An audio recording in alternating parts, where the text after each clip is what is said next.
ত্রিপুরা ধলাই জেলার গঙ্গানগর ব্লকে ভারত বাংলাদেশ সীমান্তের প্রত্যন্ত অঞ্চলে এনসিডি স্ক্রিনিংয়ে অংশগ্রহণকে উৎসাহিত করার জন্য একটি সম্পূর্ণতা সেবা ক্যাম্প এবং সম্পূর্ণতা লাকি ড্র আয়োজন করা হচ্ছে। চলমান জুম মৌসুমের কারণে পরিবারগুলি তাদের খেতে কাজে ব্যস্ত থাকায় ঘরে ঘরে স্ক্রিনিং করা সম্ভব নয়। তাই ক্যাম্পটি বাজারের দিনগুলিকে লক্ষ্য করে যখন গ্রামবাসীরা তাদের পণ্য বিক্রি করতে জড়ো হয়।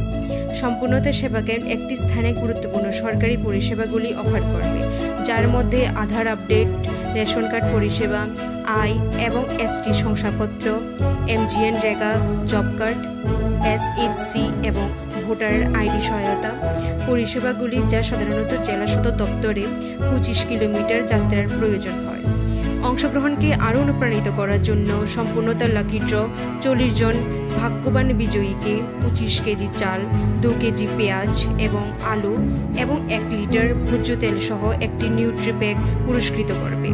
এই উদ্যোগগুলি প্রত্যেকটি পরিষেবা প্রদানের জন্য শেষ মাইল পর্যন্ত পৌঁছানোর গান্ধীজির দৃষ্টিভঙ্গি অর্জন করার একটি চেষ্টা করে।